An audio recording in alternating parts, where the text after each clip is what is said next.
friends, I have another book to read to you. This one is called Shellfish Aren't Fish. Ooh, interesting facts. Let's read and find out. This was written by Alan Flower.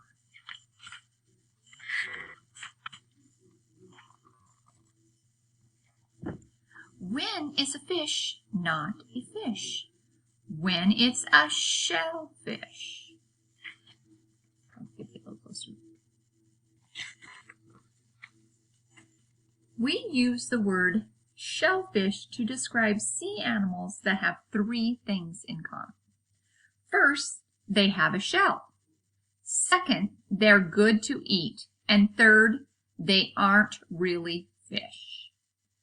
You ever had? Those are oysters. There are many different types of shellfish. This one right here is the American lobster, the coon-striped shrimp, the red crayfish, and the deep-swimming crab. Lobsters and shrimp, crayfish, and crabs are all shellfish. They belong to a group of animals called crustaceans. Crustaceans are like insects because their bodies are covered by a hard substance instead of skin. This book is about shellfish that belong to a group of animals called mollusks. A mollusk lives inside a hard shell, but its body is soft.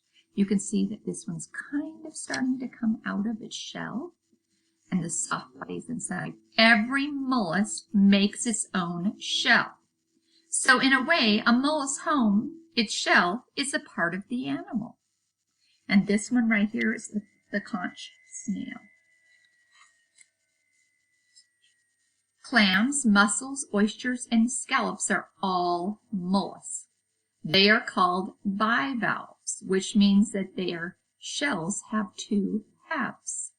The shell of a bivalve has a hinge, just like the hinge on a door. And right here's the hinge. A lot of times you don't see that when you pick up shells at the beach because they're usually dried up and gone, the hinges. The shell of a bivalve is usually open. When the animal senses danger, it uses the hinge to snap its shell shut. Pacific pink scallop is what that one is. You might have seen something about these. Bivalves have something else in common. Each one has one strong foot. This is the strong foot right here. A bivalve can use its foot to move from place to place. The animal wedges its foot between two rocks and then drags its body and shell along the sea floor. A bivalve can also use its foot to burrow in the mud or sand.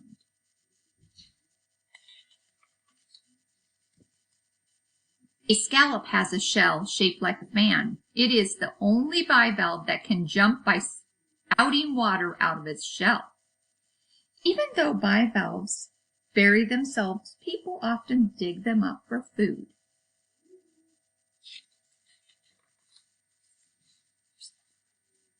Mussels and oysters often live in large clumps called beds. So this is an oyster bed. Oysters are usually eaten raw. Clams can be eaten raw or steamed.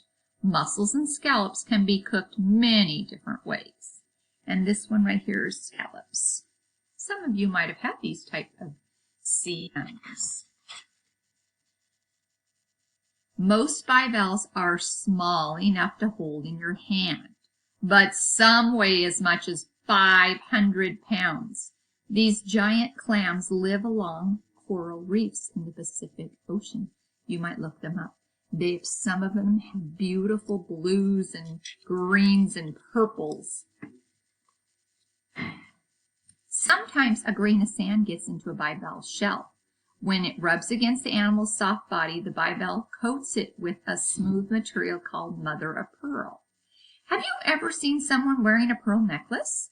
There's a tiny grain of sand inside each white bead. The pearls used in jewelry come from oysters. Not all mollusks have hinged shells. So here it says, conchs, say conchs, live inside one-piece shell. These are called univalves. The shell of this sea snail has a graceful spiral shape. That's, again, what is it? A univalve. Mother of pearl isn't just found in pearls created by bivalves. If you look closely at the inside of many shells, you will see that they are lined with mother of pearl. Mother of pearl sparkles with pretty colors like those you see on soap bubbles. Some people like shells much that they collect them. Some of you might have a collection at home. I know in our classroom we have a collection that we usually look at. Someone gave a lot of them to me. The next time you visit the seashore, why not see how many different kinds of shells you can find?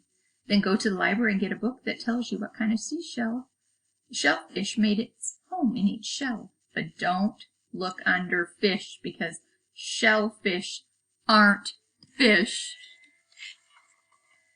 And then here's a page that says, words you know. I just talked about all those different words that you know now. And I know this week you're going to be studying about bivalves and univalves and learning so much. And I hope this book helps you to learn more deeply about those. Talk to you soon.